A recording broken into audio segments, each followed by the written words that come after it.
I didn't know here yet.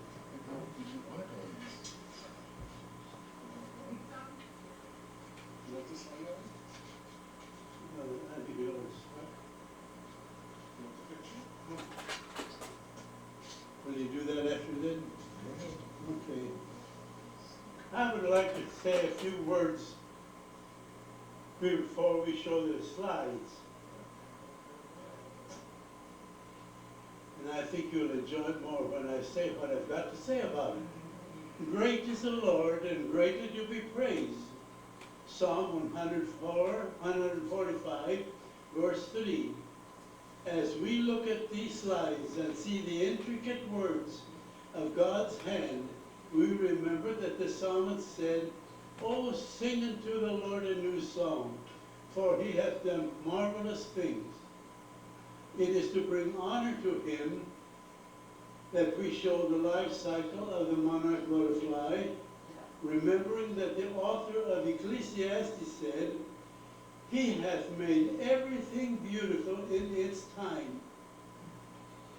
These slides show the life cycle of the monarch butterfly from the time the female lays an egg to the emergence of a butterfly. Lorena, my wife, and I have gathered many, many hundreds of eggs and baby caterpillars in the open along the roadside, and we at one period of time we lived within a third of a mile to a large 15-acre meadowland. There I could find many monarch eggs and monarch milkweed. Lorena and I have gathered many hundreds of eggs and baby caterpillars, brought them home, fed the larva or caterpillar fresh milkweed leaves, and we did what was necessary for their natural growth and well-being. A few words about the living conditions of this little creature who becomes a guest at our house. It comes in the house as an egg attached to a milkweed leaf. When it leaves the egg, the baby caterpillar on the leaf is placed in a small glass jar. Baby food jars serve well. The real reason, though, for putting him in a small jar is because of his tendency to roam off of the leaf and cannot find the leaf to crawl back onto it. You see, he's so very, very small. I think he wanted to find out what the world looks like. But then we had to hunt him. He is so tiny. We sometimes had to search the jar again and again until we find him. As the caterpillar grows larger, it needs a larger jar with fresh milkweed leaves. Finally, a large glass jar with a wide mouth is its guest house as it prepares to bake a chrysalis. There is no way that I have found to photograph a set of slides such as we're going to show that can be photographed in the field. With few exceptions, the photography is done at home. You will also become aware that the sequence of events in this set of slides were compiled from slides of many different caterpillars and chrysalises. I couldn't stand out 40 straight hours and take pictures of the same caterpillar. It's impossible. In the course of the lecture, I used the pronouns he and it in reference to the caterpillar and the chrysalis. And rightly so, for when the monarch butterfly emerges from the chrysalis, it will be a male butterfly.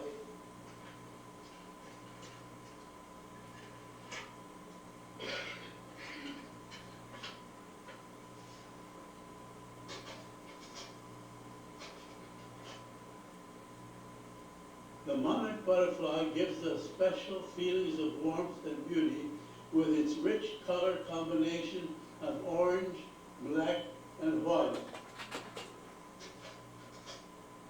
What's the matter?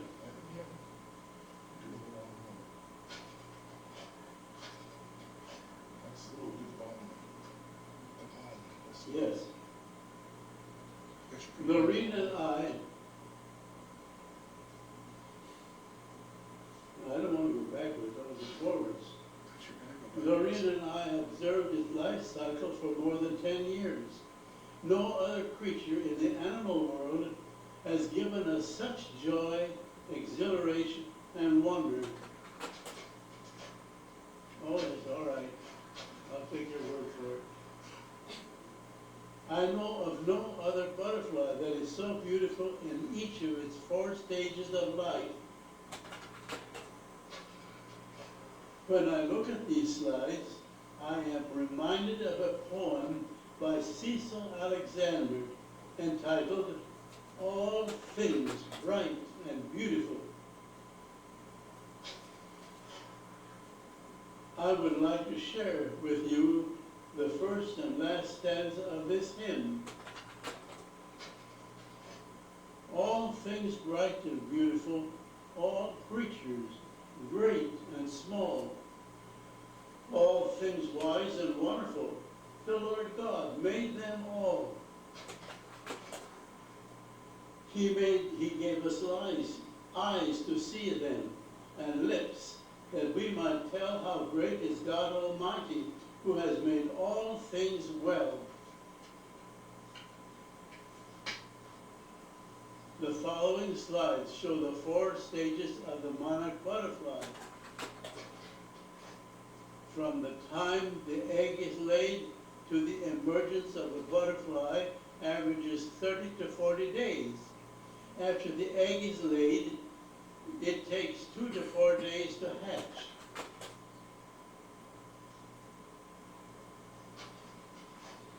The life of the caterpillar or larva is usually between 14 and 20 days.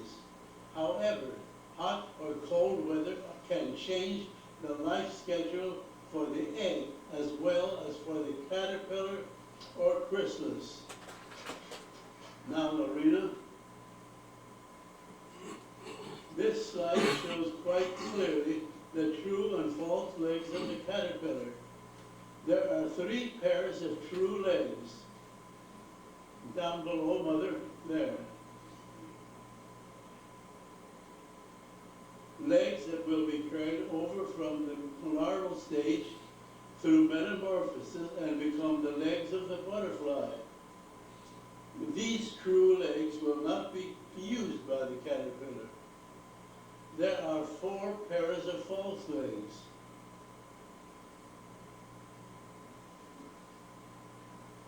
Legs that will disappear in the last molt. These legs are equipped with little suction cups. There is 1 pair of anal claspers, which are false and will disappear at the very end of the 5th molt. They are exceptionally useful legs, being somewhat like a pair of pliers or pinchers. Notice the little ball of silk to which the anal clasper is fastened. You will be hearing more about the tiny ball of silk which is spun by the caterpillar.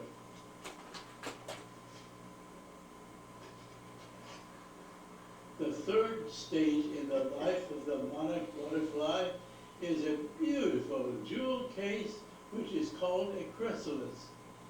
Complete metamorphosis takes place within this exquisite jade green exclosure. 14 days are considered average for the completion of the process of metamorphosis. The 4th stage in the life cycle is the beautiful monarch butterfly. Nectar from flowers is the food for the butterfly.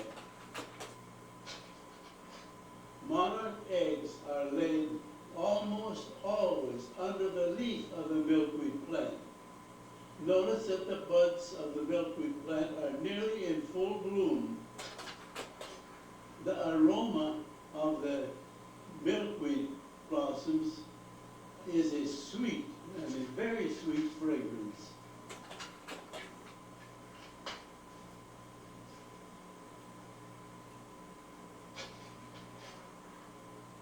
The minute egg of the monarch butterfly mother was not created to be seen by the eyes of a man.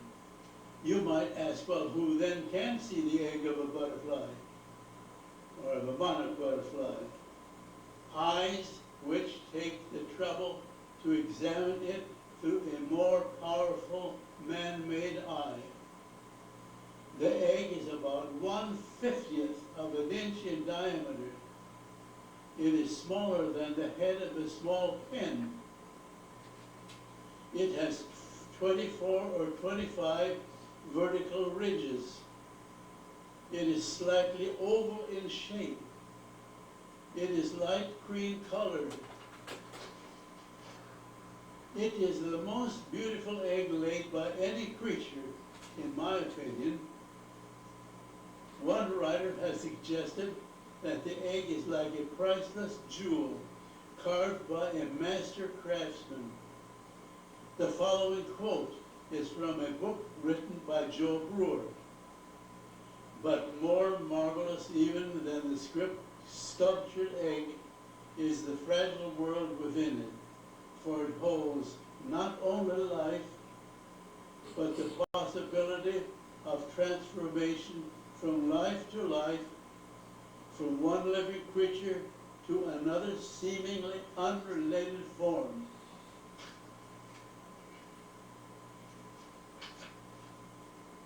Even more wonderful is the genetic material within this egg that makes certain cells to develop into a caterpillar and at the same time sets aside another cluster of cells within the growing body of the caterpillar. They are called butterfly cells. And these cells remain dormant. That is, they do not begin to multiply until the time of the first stages of the dying caterpillar. These are the cells which eventually, through metamorphosis, develop into the special parts of the butterfly, the sex organs, the wings, and compound eyes, as well as complete metamorphosis. Also, within this spark of life that develops into a larva, a sac containing silk will develop, which will be used to spin a tiny silk button. It will need to spin this silk button on 5 specific occasions, and if it should miss spinning this silk button on any of these occasions, the caterpillar will surely die.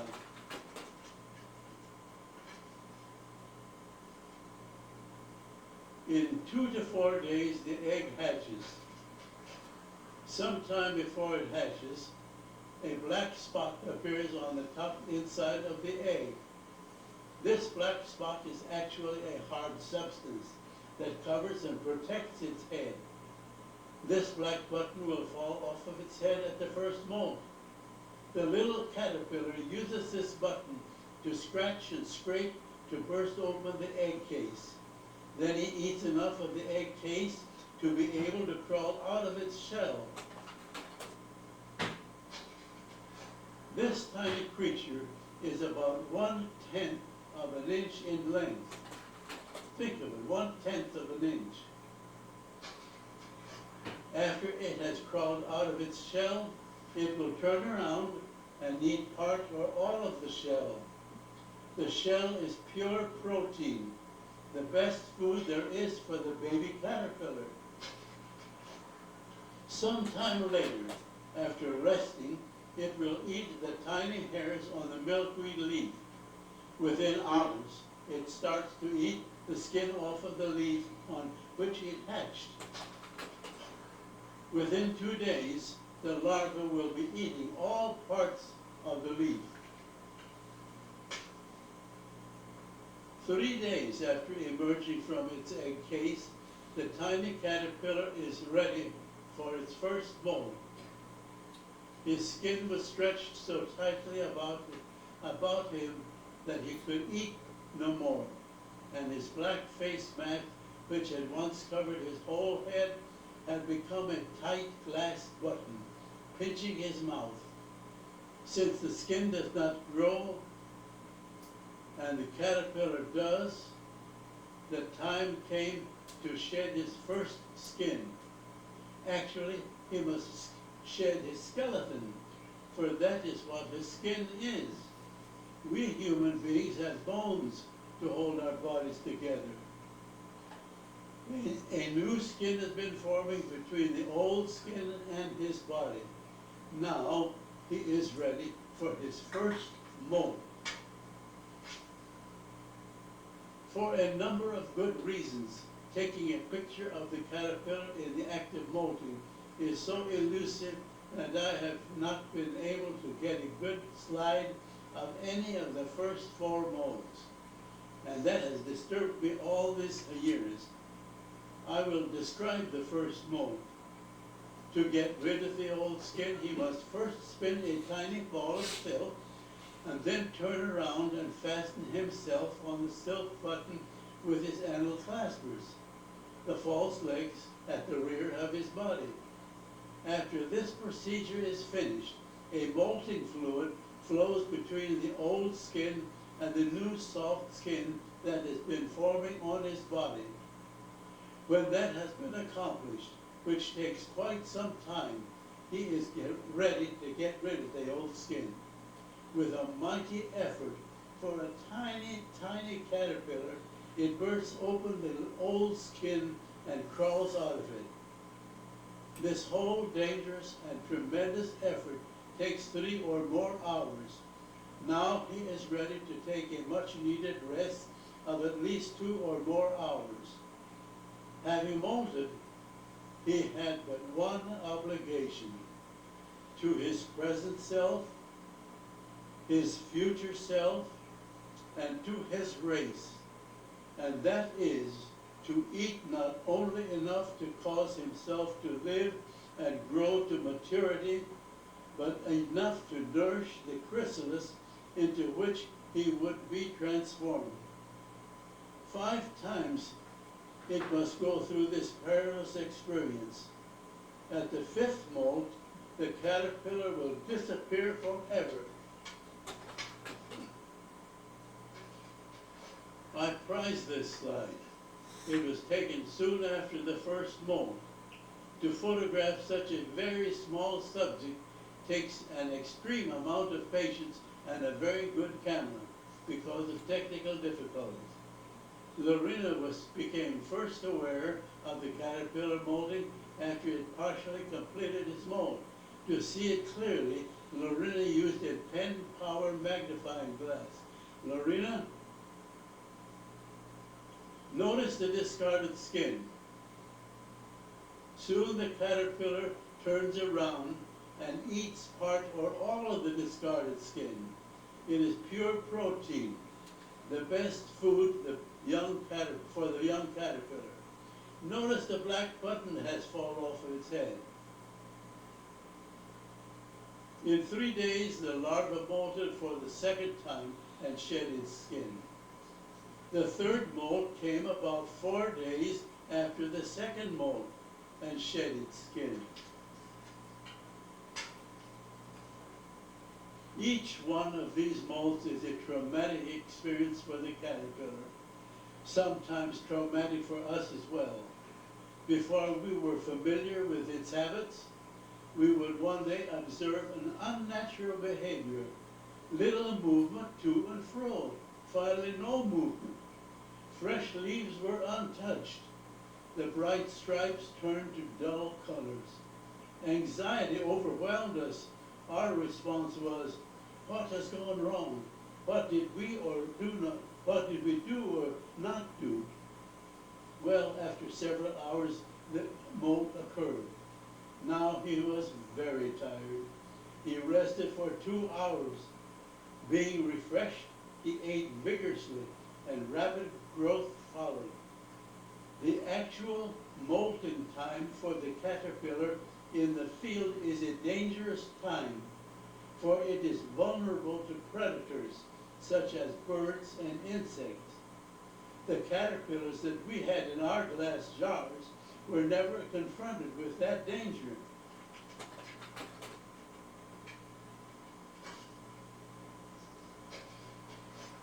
Six days after the third molt, the caterpillar experienced his fourth molt.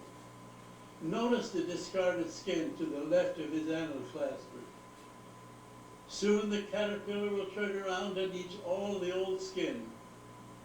Notice the accordion folds of the new skin, which are present in four of the four molts. In an hour, his skin hardened. He looks like a fine, healthy caterpillar.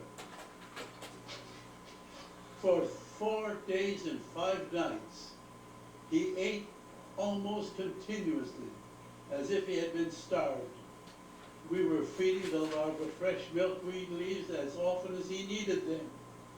Every morning, I walked a third of a mile to an open field and cut several milkweed stalks and brought them home so that the larvae would have fresh milkweed leaves. On the 5th day, he was supposed to be sleek and fat, with his skin the texture of Dresden china. But he didn't look fat in this slide. I think he ate too much the last few days.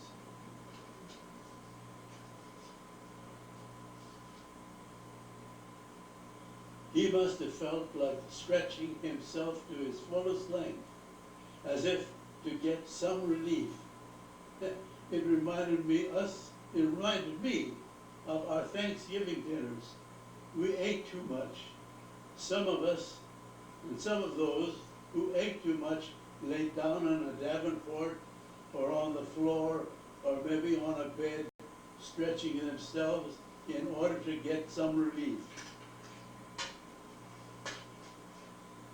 On the 5th day, some obscure instinct told him his work was accomplished.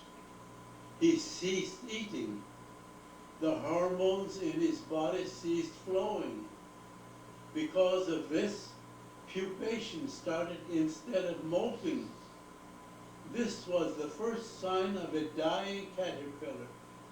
He knew he must immediately find a place where he could spin a ball of silk under something and fasten himself to the little ball of silk. His faultless instinct told him that his chrysalis must be suspended in such a way that the wings of the butterfly, when they emerged, could hang free until they had expanded and dried.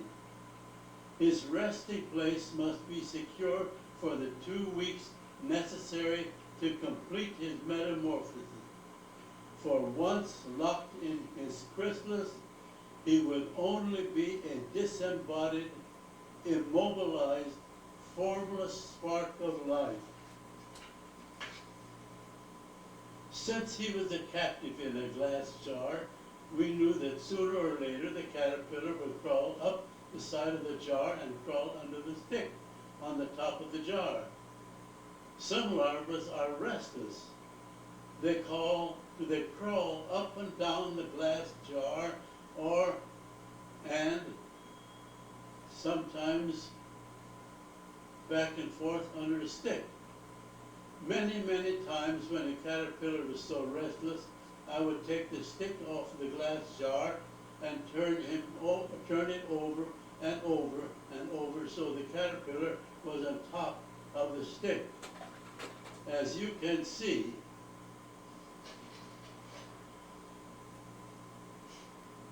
in these slides, how restless they can be.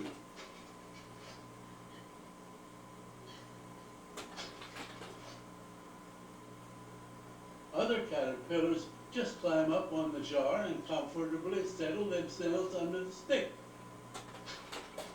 Finally, he chose a place under the stick as his final resting place and began to spin a tiny ball of silk.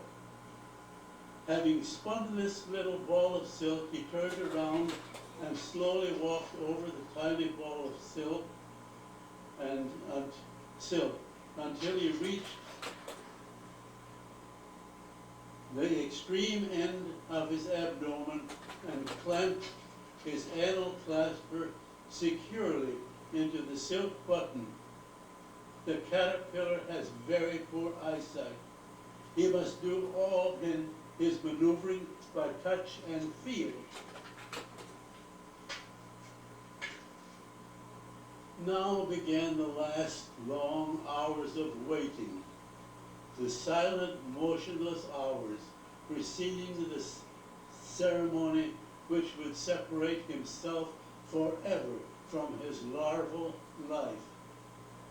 Phagocytes, which are somewhat like our white corpuscles, are beginning to eat the decomposing parts of the caterpillar. What they excrete becomes the food for the butterfly cells that have now been activated when the hormones cease flowing in the caterpillar. When all this happened, I am remembering the tiny caterpillar and its subsequent growth until the time came and arrived when he stopped eating. He had only one function, that is to become a creature which will be used completely in the process of metamorphosis for the sake of becoming a beautiful butterfly. Before the next sequence is shown, I want to read what Jo Brewer has to say in her book, Wings in the Meadow. She expresses so beautifully and sensitively what is going to happen in this next sequence. She says, "It is in the nature of living creatures to cling to life with the greatest tenacity when the promise of life holds its least. When the cup is full, the precious liquid is spilled with reckless joy. When nearly drained, the last few drops become a priceless treasure." So it seemed to be with this caterpillar in these few minutes. Very gradually, very slowly, as if though each decision was made with profound regret, he loosed the grip of his long false legs, one pair at a time. You want to show that, Lorena?